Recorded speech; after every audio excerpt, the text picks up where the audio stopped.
കേരളീയ സമൂഹത്തിലൊക്കെ നമുക്കറിയാം, ഒരു 30-40 കൊല്ലം മുമ്പുള്ള ഏത് ദർസിലെ ഉസ്താദുമാരെ എടുത്താലും അവർക്ക് ഒന്നുകിൽ ഒരു മുറബി, ഒരു മുർഷിദ് ഉണ്ടായിരിക്കും, അല്ലെങ്കിൽ മുറബികളായ ആധ്യാത്മികമായ ശിക്ഷണം നൽകാൻ മാത്രം കരുത്ത് നേടിയ മഹാത്മാക്കളായ ഗുരുനാഥന്മാരുടെ യഥാർത്ഥ ശിഷ്യരായിരിക്കും നമ്മുടെ ഉസ്താദുമാർ. ബിസ്മില്ലാഹിർ റഹ്മാനിർ റഹീം. ഒരു വിദ്യാർത്ഥിക്ക് അനുപേക്ഷണീയമായി ഉണ്ടാകേണ്ട 6 ഗുണങ്ങൾ. പഠിക്കാൻ എല്ലാവർക്കും എളുപ്പമാണ്.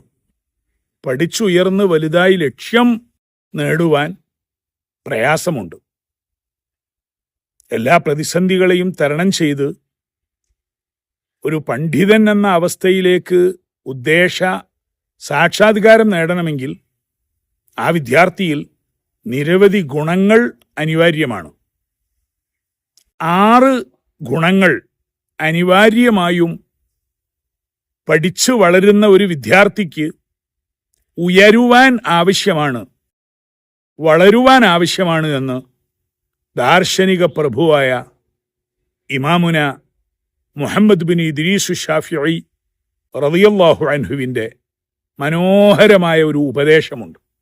ഇമാമുന ശാഫിഈ റളിയല്ലാഹു അൻഹു മഹാകവിയായിരുന്നു, അതോടൊപ്പം ദാർശനിക പ്രഭുവായിരുന്നു. റബ്ബാനിയായി തെരഞ്ഞെടുപ്പ് ലഭിച്ച ഈശ്വരീയമായ കഴിവുകൾ, നിയോഗങ്ങൾ നിരവധിയുള്ള ആളായിരുന്നു അൽ ഇമാം ശാഫിഈ റളിയല്ലാഹു അൻഹു. അദ്ദേഹത്തിൻ്റെ മനോഹരമായ ഒരു ഉപദേശമാണ്, അറിയപ്പെട്ടതാണ്. അവിടുത്തെ ദീവാനിലെല്ലാം നമുക്ക് വായിച്ചെടുക്കാം. അഖീലൻ തനാലൽ ഇൽമ ഇല്ലാ ബിസിത്തത്തിൻ സൗംബീക അൻ തഫ്സീലിഹാ ബിബയാനി ദകാഉം വഹിർസുൻ വജ്തിഹാദുൻ വബുൽഗത്തുൻ വഇർഷാദു ഉസ്താദിൻ വതൂലു സമാനി. വിദ്യാർത്ഥികളൊക്കെ ഈ 6 ഗുണങ്ങളും അവരവരിലുണ്ടോ എന്ന് പുനഃപരിശോധിക്കുക.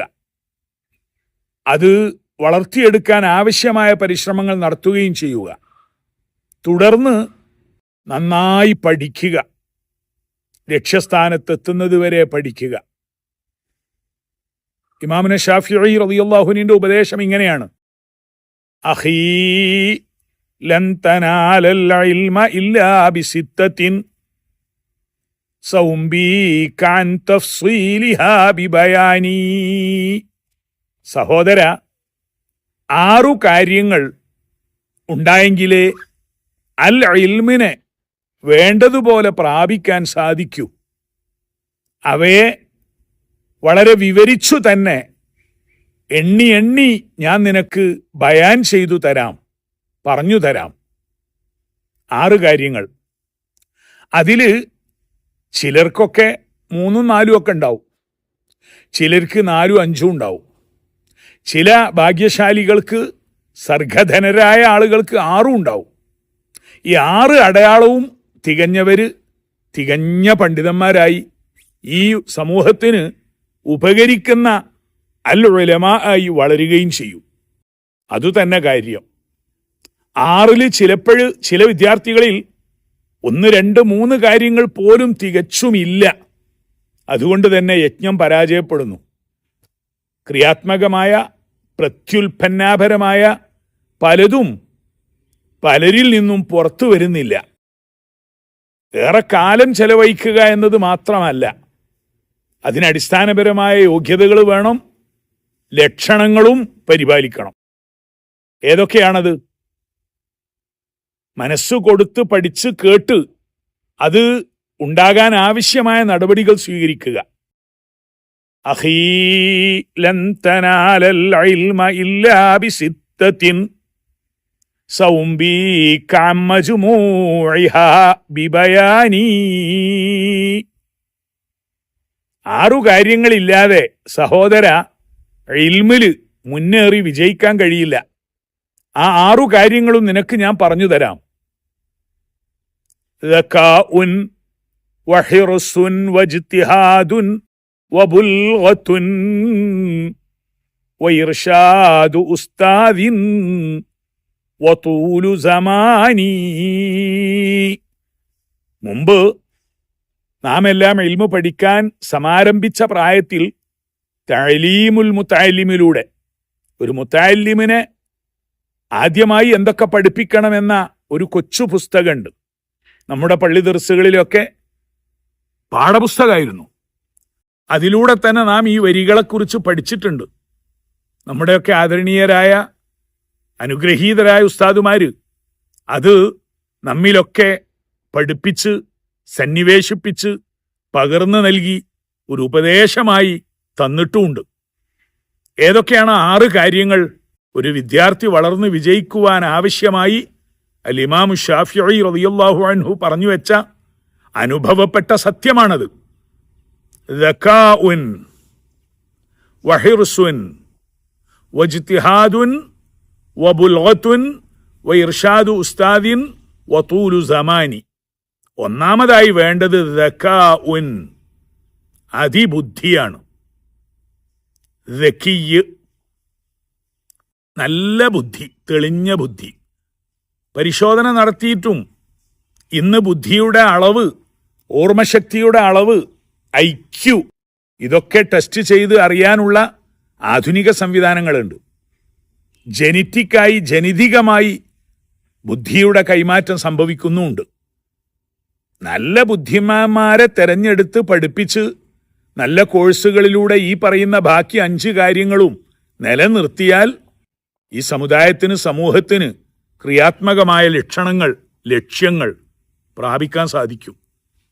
അതിന് പലപ്പോഴും ഈ ഒന്നാമത്തെ അടയാളം തന്നെ മതവിദ്യാരംഗത്ത് പലപ്പോഴും ഇല്ലെന്ന് പറയേണ്ടതില്ല, കുറവാണ്. കാരണം ബുദ്ധിപരമായി എന്തെങ്കിലും കഴിവ് തെളിയിക്കുന്ന പരീക്ഷകളൊന്നുമില്ലാതെ തന്നെ മദ്രസ കഴിഞ്ഞ് നേരിട്ട് ദർസിലേക്ക്, മതപഠനത്തിലേക്ക് പോകുമായിരുന്നു ഒരു കാലത്ത്. SSLCയുടെ 10ാം തരത്തിലെ പരീക്ഷയ്ക്കെങ്കിലും ഒരു വിദ്യാർത്ഥി വിധേയനാകുമ്പോൾ അവന്റെ പഠന നിലവാരം, ബുദ്ധിപരമായ കഴിവൊക്കെ അധികൃതർക്ക് മനസ്സിലാക്കാൻ കഴിയും. അതൊന്നുമില്ലാതെ പലപ്പോഴും സാമ്പത്തികമായ പ്രയാസമുണ്ടാകുമ്പോഴാണ് ദർസിലേക്ക് ഓതാൻ പോവുക.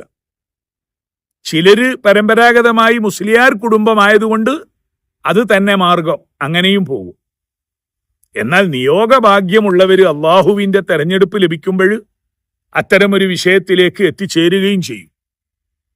എങ്ങനെയൊക്കെ ആയാലും ദക്കാ, അതിബുദ്ധി ഒരു വിദ്യാർത്ഥിക്കുണ്ടാകണം.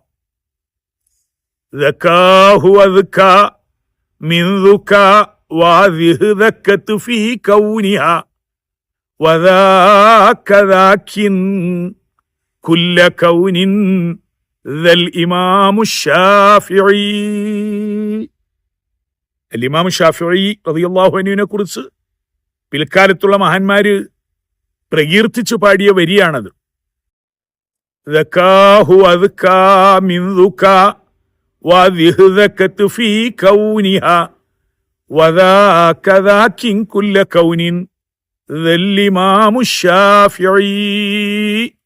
ഇമാമുന ഷാഫിഈയുടെ ബുദ്ധികൂർമ്മത, അതിന്റെ മൂർച്ച, അതിന്റെ വെളിച്ചം, അതിന്റെ തെളിച്ചം സൂര്യനേക്കാൾ തിളങ്ങി നിൽക്കുന്നതായിരുന്നു. സൂര്യന്റെ വെളിച്ചവും പ്രഭയും അത് ഉദിക്കുമ്പോൾ അതിന്റെ ലോകത്ത് മാത്രമേ ഉണ്ടാകുന്നുള്ളൂ. സൂര്യന്റെ വെളിച്ചം ഏതൊരു രാജ്യത്തും പകൽ സമയത്ത് മാത്രമേ ലഭിക്കുന്നുള്ളൂ. അൽ ഇമാം ശാഫിഈ റളിയല്ലാഹു അൻഹു വിതറിയ വെളിച്ചം, അവിടുത്തെ പ്രഭ, വദാക ദാകിൻ കുല്ല കൗനിൻ ദൽ ഇമാം ശാഫിഈ, എല്ലാ ലോകത്തും ഒരേ സമയത്ത്, എല്ലാ സമയത്തും തിളങ്ങുന്ന, ജ്വലിക്കുന്ന പ്രകാശമാണ് ഇമാമുന ശാഫിഈ റളിയല്ലാഹു അൻഹുവിന്റെ വെളിച്ചം, പ്രകാശം, അവിടുത്തെ ബുദ്ധി. ഇതുപോലെയാണ് അനുഗ്രഹീതരായ മഹാപണ്ഡിതന്മാരുടെ ഒക്കെ അവസ്ഥ. അവരുടെ അറിവും അവരുടെ യജ്ഞത്തിന്റെ ഫലങ്ങളും രാപ്പകലില്ലാതെ, മാസഭേദങ്ങളില്ലാതെ, ഋതുഭേദങ്ങൾ കൂടാതെ എപ്പോഴും എന്നും എല്ലാ കാലത്തും ലോകം ആസ്വദിച്ചുകൊണ്ടിരിക്കുകയാണ്. സുബ്ഹാനല്ലാഹ്. അപ്പൊ ഒന്നാമതായി ഒരു വിദ്യാർത്ഥിക്ക് വേണ്ട അടിസ്ഥാന ഗുണം ദക്കാഉൻ, അതിബുദ്ധി. നല്ല മിടുക്ക് വേണം, സാമർഥ്യം വേണം, സർഗധനരായ കുട്ടികളെ പഠിപ്പിക്കണം. ദക്കാഉൻ. 2 വഹിറുസ്വൻ, അതീവ താല്പര്യം, വിഷയത്തോട് ആഭിമുഖ്യം വേണം. മൊത്തത്തിൽ എന്തെങ്കിലുമൊക്കെ പഠിച്ചാൽ മതി എന്ന് പോരാ, ആ വിഷയം തനിക്ക് ലഭിക്കണം. ആധ്യാത്മികമായ ഇൽമാണ് എങ്കിൽ, മതപരമായ അറിവാണ് പഠിക്കുന്നതെങ്കിൽ അതിനോട് ഒരു അഭിവാഞ്ച, ഒരു ഹിറസ്, ഒരു അത്യാഗ്രഹം ഉണ്ടായിരിക്കണം. എനിക്ക് പഠിച്ച് നേടണം, എല്ലാം പഠിച്ച് കീഴടക്കണം. അതിശക്തമായ അതീവമായ താല്പര്യം വേണം. ഹിറസ്. ഹരീസുൻ അലൈക്കും, ഈ ഉമ്മത്ത്, മനുഷ്യവംശം മുഴുവൻ നന്നായി തീരണമെന്ന് അതിയായി കാക്ഷിച്ചയാളായിരുന്നല്ലോ, അതീവ താല്പര്യമുള്ളയാളായിരുന്നല്ലോ അഷ്റഫുൽ ഖൽഖ് സയ്യിദുന റസൂലുള്ളാഹി സ്വല്ലല്ലാഹു അലൈഹി വസല്ലം. അവിടുത്തെ സ്വഭാവ ഗുണമാണ് ഹരീസുൻ അലൈക്കും. ഇൽമു പഠിക്കുന്ന ആൾക്ക് ഇൽമിനോടുള്ള അതീവ ആഭിമുഖ്യം വേണം, താല്പര്യം വേണം. ചെറുതൊന്നും പോരാ. ദക്കാഉൻ വഹിറുസ്വൻ, പഠിച്ചെടുക്കണം. ഇതെല്ലാം എനിക്ക് നേടിയെടുക്കണമെന്ന തടുക്കാനാവാത്ത മോഹം അവനെ മുന്നിലേക്ക് ഗമിപ്പിക്കും. വജ്തിഹാദുൻ, ഇത് രണ്ടുമുള്ളവര്, നല്ല ബുദ്ധിയുമുണ്ട്, പഠിക്കാനുള്ള നല്ല സന്നദ്ധതയും താല്പര്യവും അത്യാഗ്രഹവുമുണ്ട്. ഇനി വേണ്ടത് വജ്തിഹാദുൻ, കഠിന പ്രയത്നം, കഠിന പരിശ്രമം. ഇജ്തിഹാദ്, തന്റെ മേഖലയിൽ അതിനെ വളർത്തി ഉയർത്താൻ പറ്റുന്ന എന്തൊക്കെ ശ്രമങ്ങളുണ്ടോ, യാത്രകളാകാം, ഉറക്കമൊഴിച്ച പഠനമാകാം, എന്ത് വില കൊടുത്തും ഏതുവരെ സഞ്ചരിച്ചും ഞാനിത് സ്വായത്തമാക്കുമെന്ന പരിശ്രമബോധവും പരിശ്രമ പ്രവർത്തനവും വേണം. വജ്തിഹാദുൻ വബുൽഗത്തുൻ. 4-മതായി ഇമാമുന ശാഫിഈ പറയുന്നത്, പഠിച്ചെടുക്കാൻ ആവശ്യമായ സംവിധാന സൗകര്യം, സാമ്പത്തിക സൗകര്യം എന്നും പറയാം. വബുൽഗത്തുൻ, പഠിക്കുന്ന വിദ്യാർത്ഥി പഠിക്കുന്ന പ്രായത്തിൽ ദാരിദ്ര്യത്തിലും സാമ്പത്തികമായ പ്രതിസന്ധിയിലും പ്രയാസത്തിലും പെട്ട് തൻ്റെ ചിന്ത, തൻ്റെ ആലോചന തെറ്റിപ്പോകാൻ പാടില്ല. ഇത് നമ്മുടെ സമൂഹം അഭിമുഖീകരിക്കുന്ന ഏറ്റവും വലിയ പ്രശ്നമാണ്. അതുകൊണ്ടാണ് വൈജ്ഞാനികമായി ഒരു സമൂഹത്തെ വളർത്തിയെടുക്കാൻ ക്രിയാത്മകമായി നേതൃത്വം നൽകുന്ന ഭരണാധികാരികളും മറ്റും സ്കോളർഷിപ്പുകളും പഠന സഹായങ്ങളും നൽകി വിദ്യാർത്ഥികളെ സാമ്പത്തികമായി സഹായിക്കുന്നു. ഇത് ഒന്നുകിൽ ഭരണകൂടം ചെയ്യണം, അല്ലെങ്കിൽ നല്ല നല്ല സൊസൈറ്റികൾ, സംഘടനകൾ ഏറ്റെടുത്ത് നടത്തണം. വീട്ടിലുള്ള അരി വാങ്ങാൻ വകയില്ലാത്ത കഷ്ടതയെക്കുറിച്ച് ചിന്തിക്കുമ്പോൾ എത്രയോ ബുദ്ധിമാന്മാര് ഇടയ്ക്ക് വെച്ച് പഠനം നിർത്തിയിട്ടുണ്ട്. അവർക്ക് അവരുടെ കാര്യം മുന്നോട്ട് പോകാനും കഴിവില്ല. അവരുടെ ഏറ്റവും പ്രിയപ്പെട്ടവർ, കുടുംബ മാതാപിതാക്കൾ, അവർ സാമ്പത്തികമായി ഞെരുങ്ങുന്നത് കാണുമ്പോൾ മനസ്സ് തളരും. പുസ്തകം തുറന്നു വെച്ച് പഠിക്കുമ്പോഴും വീട്ടിലുള്ള ആതുലതകൾ, വിഷമങ്ങൾ, ദാരിദ്ര്യത്തിന്റെ കൊടും വിശപ്പുകൾ ഇത് ചിന്തിക്കും. ഇത് വിദ്യാർത്ഥികൾക്ക് ഒരിക്കലും ശരിയല്ല. അതിന് അത്തരം വിദ്യാർത്ഥികളെ ബുദ്ധിയുണ്ട്, പരിശ്രമമുണ്ട്, നല്ല താല്പര്യവും ഉണ്ടെങ്കിൽ ഈ സമൂഹം ഏറ്റെടുക്കണം അവരെ. അവര് ഫീസിനെ കുറിച്ച് ചിന്തിച്ച് ബേജാറാകാൻ പാടില്ല. മതധർമ്മ സ്ഥാപനങ്ങളൊക്കെ വളരെ ഗൗരവത്തോടെ അതിന് പരിഹാരം കാണുന്നുണ്ട്, ഇനിയും കാണണം. മാസാവസാനത്തിൽ അടയ്ക്കേണ്ട ഒടുക്കേണ്ട ഫീസ്, അതിനെക്കുറിച്ച് ചിന്തിച്ച് വിഷമിക്കുമ്പോൾ പഠിക്കുന്നതൊന്നും തലേ കയറില്ല. വബുൽഗത്തുൻ, ലക്ഷ്യപ്രാപ്തിക്കാവശ്യമായ അസ്സാദുൽ മാദിയു, ഭൗതിക വിഭവങ്ങൾ. പുസ്തകത്തിന് പുസ്തകം വേണം, കിതാബ് വേണം, നല്ല വസ്ത്രം വേണം. ഇതിനൊക്കെയുള്ള ഒരു ശേഷി പൂർവകാലത്ത് മിടുക്കന്മാരായി തെളിഞ്ഞു വന്ന പല പണ്ഡിതന്മാരും ഒന്നുകിൽ അവരുടെ കുടുംബത്തിന്റെ സ്വത്തുണ്ടായിരുന്നു, അതങ്ങ് നീക്കി വെച്ച് കൊടുത്തതാണ്. ഇമാമുന ശാഫിഈ റളിയല്ലാഹു അൻഹു ഒക്കെ അങ്ങനെയാണ്. സയ്യിദി അബ്ദുൽ ഖാദിർ ജീലാനി റളിയല്ലാഹു അൻഹു പഠന പരിശ്രമത്തിന് ബാഗ്ദാദിലേക്ക് 18-ാമത്തെ വയസ്സിൽ പോകുമ്പോൾ 40 സ്വർണ്ണ നാണയങ്ങൾ മുഹ്യിദ്ദീൻ ശൈഖ് തങ്ങളുടെ കയ്യിലേക്ക് ഉമ്മ കൊടുത്തു എന്ന ചരിത്രമുണ്ട്. ദർസിലേക്കും കോളേജിലേക്കും ഒക്കെ പോകുന്ന വിദ്യാർത്ഥികൾക്ക് സാമ്പത്തികമായ സംവിധാന സൗകര്യങ്ങൾ കുടുംബത്തിലില്ലെങ്കിൽ ബന്ധപ്പെട്ടവരും വേണ്ടപ്പെട്ടവരും അത് ഉണ്ടാക്കി കൊടുക്കണം. ഏതായാലും 4ാമത്തെ അടയാളാണത്. 1 ദക്കാഉൻ വഹിർസുൻ വജ്തിഹാദുൻ വബുൽഗത്തുൻ വഇർഷാദു ഉസ്താദിൻ. ആധ്യാത്മികമായി തനിക്ക് തർബിയത്ത് നൽകുന്ന ഒരധ്യാപകന്റെ ഇർഷാദ് വേണം. നേരിട്ട് ഗുരുമുഖത്ത് നിന്ന് പഠിക്കണം. വസുഹബത്തു ഉസ്താദിൻ എന്ന് ചില നിവേദനങ്ങളിൽ ഈ വരി കാണുന്നുണ്ട്. ഇർഷാദു ഉസ്താദിൻ, ഒരു നല്ല ഉസ്താദിന്റെ, ഒരധ്യാപകന്റെ നേരിട്ടുള്ള തർബിയത്ത് വേണം. അത് അത്യാവശ്യമാണ്. പുസ്തകങ്ങളിലൂടെ അറിവുകൾ ലഭിക്കും, അൽ ഇൽമായി തീരുകയില്ല. നെറ്റിലൂടെ, സെർച്ചിലൂടെ, ഗൂഗിളിലൂടെ, ഫേസ്ബുക്കിലൂടെ ഇൻഫർമേഷൻ ലഭിക്കും, ഡാറ്റ ലഭിക്കും. അത് അൽ ഇൽമായി തീരുകയില്ല. പഠിക്കുന്ന ഇൽമ് പ്രയോജനപ്രദമാകണം. അൽ ഇൽമു നാഫിഅ, ഉപകാരപ്പെടുന്ന ഇൽമായി തീരണമെങ്കിൽ അനിവാര്യമായ അടയാളമാണ് വഇർഷാദു ഉസ്താദിൻ, ഒരു നല്ല ഉസ്താദ്. ആ ഉസ്താദ് ആരായിരിക്കണം? അദ്ദേഹത്തിന് ഇർഷാദു ഉസ്താദിനുണ്ടായിരിക്കണം. അദ്ദേഹം പുസ്തകത്തിൽ നിന്ന് പഠിച്ചെടുത്തതല്ല, അദ്ദേഹം ഓൺലൈനിലൂടെ പഠിച്ചു വളർന്നതുമല്ല. അതൊക്കെ ഡാറ്റ, ഇൻഫർമേഷൻ സ്വായത്തമാക്കാൻ സഹായകമായ പരിഹാരങ്ങളാണ്. അതൊക്കെ ആരെങ്കിലും ചെയ്യുന്നുണ്ടെങ്കിൽ അത് അതിൻ്റെ അളവിൽ ഉപകാരപ്രദമാണ്. ശരിയായ ലക്ഷ്യത്തിലേക്ക് എത്തണമെങ്കിൽ വഇർഷാദു ഉസ്താദിൻ, ഉസ്താദിന് ഒരു മുർഷിദ് ഉണ്ടായിരിക്കണം. മുതഅല്ലിമിന്റെ മുർഷിദ് ആ ഉസ്താദും ആയിരിക്കണം. കേരളീയ സമൂഹത്തിലൊക്കെ നമുക്കറിയാം, ഒരു 30-40 കൊല്ലം മുമ്പുള്ള ഏത് ദർസിലെ ഉസ്താദുമാരെ എടുത്താലും അവർക്ക് ഒന്നുകിൽ ഒരു മുറബി, ഒരു മുർഷിദ് ഉണ്ടായിരിക്കും. അല്ലെങ്കിൽ മുറബികളായ ആധ്യാത്മികമായ ശിക്ഷണം നൽകാൻ മാത്രം കരുത്ത് നേടിയ മഹാത്മാക്കളായ ഗുരുനാഥന്മാരുടെ യഥാർത്ഥ ശിഷ്യരായിരിക്കും നമ്മുടെ ഉസ്താദുമാര്. രണ്ടാലൊന്നുണ്ടായിരിക്കും. ഒന്നുകിൽ ഒരു മുറബിയുമായി നേരിട്ടുള്ള സുഹബത്ത്, അല്ലെങ്കിൽ അത് ലഭിച്ച് വളർന്ന് തെർബിയത്ത് നേടിയ ഒരു ഉസ്താദ്. നമ്മുടെ സമാജത്തിൽ മുമ്പുണ്ടായിരുന്നവരൊക്കെ ഒട്ടുമിക്കാലും അത്തരമൊരു തെർബിയത്തുള്ളവരായിരുന്നു. മുർഷിദായ ഒരു ഗുരുനാഥൻ, ഇർഷാദു ഉസ്താദിൻ, ഒരു തികഞ്ഞ ഉസ്താദിന്റെ ലക്ഷണമൊത്ത ഒരു അധ്യാപകന്റെ ഇർഷാദ്. അത് ദർസിൽ നിന്ന് ലഭിക്കും, കോളേജുകളിൽ നിന്ന് ലഭിക്കും. അതൊന്നുമല്ലാതെയും വ്യക്തിപരമായി ബന്ധപ്പെട്ടുകൊണ്ട് പഠിക്കാം. എന്തായാലും ഫൽഹുദാ തൽഖീനുൻ, ആധ്യാത്മിക സന്മാർഗത്തിന്റെ കൈമാറ്റം മുഖാമുഖം നേടേണ്ടതാണ്.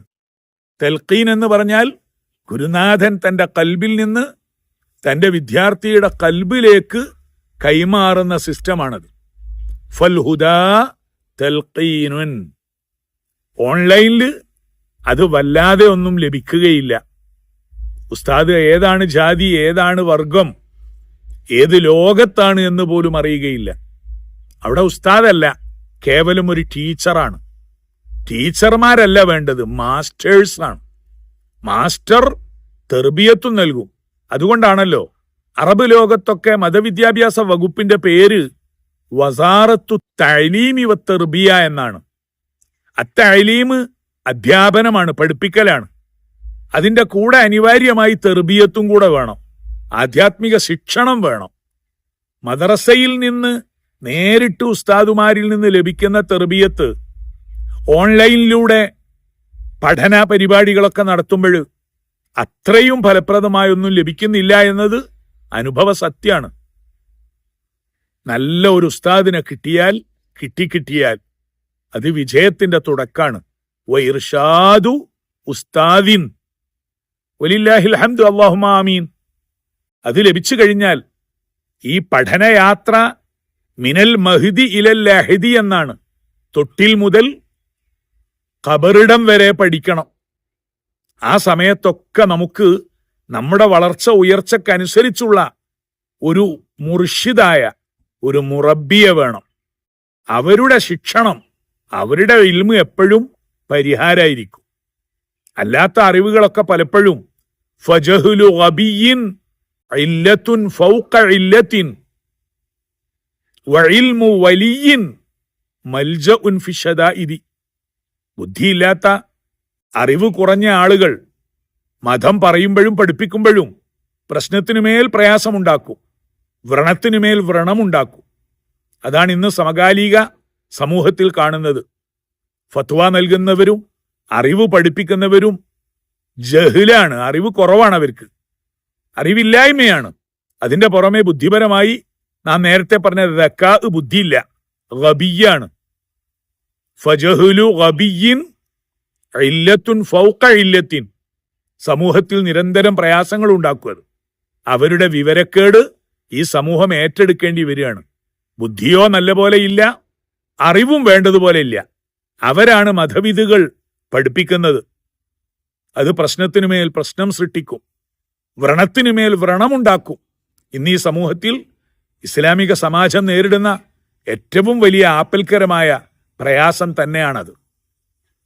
അപ്പോഴ് ഇൽമു വലിയിൻ മൽജഉൻ ഫിശദാഇദി, ഒരു വലിയിന്റെ ഇൽമ്, അള്ളാഹുവിനാൽ തെരഞ്ഞെടുക്കപ്പെട്ട ഒരു വലിയ ലദുന്നിയായ ഇൽമ്, അതുമായി ബന്ധപ്പെട്ടവർ അല്ലെങ്കിൽ അത് ലഭിച്ചവരോടുള്ള ബന്ധം, അതൊക്കെ ഉണ്ടാകുമ്പോ വഇൽമു വലിയിൻ മൽജഉൻ ഫിശദാഇദി, കൊടും പ്രതിസന്ധികളിൽ അഭയമായി തീരും അവരുടെ ഇൽമ്. സമൂഹം നേരിടുന്ന ഏറ്റവും വലിയ തർക്കങ്ങൾക്ക്, അഭിമുഖീകരിക്കുന്ന പ്രതിസന്ധികൾക്ക് ഇത്തരക്കാരായ വലിയന്റെ ഇൽമ്, ഒരൊറ്റ അറിവ് മതി ഈ സമൂഹത്തെ പ്രകാശത്തിലേക്ക് എത്തിക്കും, പ്രശ്നങ്ങളിൽ നിന്ന് രക്ഷപ്പെടുത്തും, അഭയമായി വർത്തിക്കും. വഇൽമു വലിയിൻ മൽജഉൻ ഫിശദാഇദി. അപ്പോൾ 5 കാര്യങ്ങളും പറഞ്ഞു. ദകാഉൻ വഹിർസുൻ വജ്തിഹാദുൻ വബുൽഗത്തുൻ വഇർഷാദു ഉസ്താദിൻ. ഇനി വേണ്ടത് വതൂലു സമാനിൻ, നൈരന്തര്യം വേണം, ദീർഘകാലം സമയമെടുത്ത് പഠിക്കണം, നല്ല സമയം അതിനു വേണ്ടി അനുവദിക്കണം. അത് വളരെയേറെ ഇന്ന് പ്രതിസന്ധി ഉണ്ടാക്കുന്നത് വളരെ വളരെ ഷോർട്ട് കോഴ്സുകളാണ്. ഭൗതികമായ കാര്യങ്ങളിലൊക്കെ ചിലപ്പോൾ ഒരു ഡിപ്ലോമ കൊണ്ടൊക്കെ, ഒരു ഷോർട്ട് കോഴ്സ് കൊണ്ടൊക്കെ പലതും പഠിച്ചെടുക്കാൻ കഴിയും. ഇവിടെ പറയുന്നത് ആധ്യാത്മികമായ, വൈജ്ഞാനികമായ, നാഫിയായ ഇൽമിന്റെ സാഫല്യം അത് സാക്ഷാത്കരിക്കണമെങ്കിൽ നന്നായി പഠിക്കണം. നമ്മുടെ കേരളത്തിലൊക്കെ ഇൽമിന്റെ മക്കയായ പൊന്നാനിയിൽ നമ്മുടെ ഗുരുനാഥന്മാരും അവരുടെ ഗുരുനാഥന്മാരുമൊക്കെ ഒരു നല്ല പ്രായത്തിൽ അങ്ങ് ചെന്നാൽ തികഞ്ഞ പാണ്ഡിത്യം എടുത്ത് 10, 15, 20, 30 വർഷമൊക്കെ നിരന്തരമായി ഒരു ഉസ്താദിന്റെ ഇർഷാദിൽ കഴിഞ്ഞുകൂടി പിന്നെയാണ് വിളക്കത്തിരുന്ന് പഠിക്കുക, ബിരുദം നേടുക. പൊന്നാനിയിലെ വിളക്കത്തിരിക്കുക എന്ന് പറയുന്ന അതേ ആ പ്രകാശജ്വാല ഉസ്താദിൽ നിന്ന് സ്വീകരിക്കുന്നതിന്റെ പ്രതീകമായി വിളക്കത്തിരുന്ന് സനത് നേടിയവരായിരുന്നു നമ്മുടെ ഉസ്താദുമാർ. എന്റെ ആദരണീയരായ ഉസ്താദ് ഒരിക്കൽ പറഞ്ഞിട്ടുണ്ട്, മിടുക്കനായ ഒരു വിദ്യാർത്ഥി ദർസിൽ വന്നു. അദ്ദേഹം പഠനത്തിൽ മുഴുകി. നാട്ടിൽ നിന്ന് കത്തുകളൊക്കെ വരും, ഒരു കത്ത് പോലും അദ്ദേഹം വായിക്കുകയില്ല. കത്തുകളൊക്കെ ഒരു ഭാഗത്ത് വെക്കും, എല്ലാം ഒരു ഭാഗത്ത് കൂട്ടിക്കൂട്ടി ക്രമപ്രകാരം അടുക്കി വെച്ചു. 5-6 വർഷം കഴിഞ്ഞ് പഠനത്തിന്റെ ഒരവസ്ഥയിൽ ഒരു പ്രത്യേകമായ ബിരുദസ്ഥാനത്തെത്തിയപ്പോൾ അദ്ദേഹത്തിന്റെ ഉസ്താദ് പറഞ്ഞു, ഇനി നിനക്ക് വല്ല സേവനത്തിലേക്കും നീങ്ങാം. കത്തെടുത്ത് വായിച്ചു. എന്റെ ആദരണീയരായ ഉസ്താദ് ഹാജി CS മൊഹീദ്ദീൻ കുട്ടി മുസ്ലിയാർ റഹ്മത്തുള്ളാഹി തആല അലൈഹി വനഫഅനാ ബിഹിം ആമീൻ ആമീൻ, അവിടുന്ന് പറഞ്ഞു തന്ന ഒരു ഉപദേശമാണത്. 6 വർഷം കഴിഞ്ഞ് തന്റെ പഴയ ഇരുമ്പിന്റെ പെട്ടി തുറന്ന് നേരത്തെ മുതൽ വന്ന വീട്ടുകാരും കൂട്ടുകാരും അയച്ച കത്തുകൾ നിവർത്തി വായിക്കാൻ തുടങ്ങി. ചില കത്തുകളിലൊക്കെ ഉള്ളത് ക്രമപ്രകാരം വായിച്ചപ്പോഴാണ് വല്ലിപ്പാക്ക് സുഖമില്ല, അടുത്ത കത്തില് വല്ലിപ്പ അത്യാസന്ന ഘട്ടത്തിലാണ്, അടുത്ത കത്തിലുള്ളത് വല്ലിപ്പ വഫാത്തായി പോയിരിക്കുന്നു. ഇങ്ങനെയുള്ള വാർത്തകളൊക്കെ കാണുമ്പോഴും അതിലേക്കൊന്നും തല കൊടുക്കാതെ, കുടുംബത്തിന്റെ പ്രാരാബ്ദങ്ങളോ പ്രയാസങ്ങളോ മരണ ജനന കല്യാണ ആഘോഷങ്ങളൊന്നും ആലോചിക്കാതെ ദീർഘകാലം പഠനം ഒരു തപസ്യയായി, ഒരു യജ്ഞമായി സ്വീകരിക്കുന്നവർക്കേ ശരിക്കും ലക്ഷ്യത്തിലേക്ക് ഉയരാൻ കഴിയൂ. വതൂലു സമാനി, നല്ല സമയമെടുത്ത് പഠിക്കണം, കിതാബുകൾ മുതാലായ ചെയ്യണം. അതൊക്കെ ഒരു ഉസ്താദിന്റെ നിരീക്ഷണത്തിലും ഇർഷാദിലുമായിരിക്കണം. ഈ 6 കാര്യങ്ങൾ നമ്മുടെ പുതിയ തലമുറയിലെ വിദ്യാർത്ഥികൾ പരമാവധി വളർത്തിയെടുക്കുക. സ്വന്തം കഴിയാത്തത് സമൂഹവും സമാജവും ഏറ്റെടുത്ത് നല്ല മിടുക്കന്മാരായ വിദ്യാർത്ഥികളെ ഇൽമിലേക്ക്, അറിവിലേക്ക് വളർത്തി ഉയർത്തി നമ്മുടെ സ്ഥാപനങ്ങൾ, നമ്മുടെ കോളേജുകൾ എമ്പാടും ഉണ്ട്. അൽഹംദുലില്ലാ, കേരളീയ സമൂഹം ആ വിഷയത്തിൽ പ്രബുദ്ധരാണ്. വിവിധ ബിരുദങ്ങളും പഠനങ്ങളും കോഴ്സുകളും നൽകുന്ന സ്ഥാപനങ്ങളൊക്കെ ഉണ്ട്. വളരെ അഭിനന്ദനാർഹമാണ്. അവിടെയൊക്കെ ഈ ലക്ഷണങ്ങൾ നിലനിർത്തിക്കൊണ്ട് മുന്നോട്ടു പോവുക. അല്ലാഹുമ്മ അല്ലിംനാ മാ യൻഫഉനാ വൻഫഅനാ ബിമാ അല്ലംതനാ വസിദ് ലനാ ഇൽമൻ. ആമീൻ.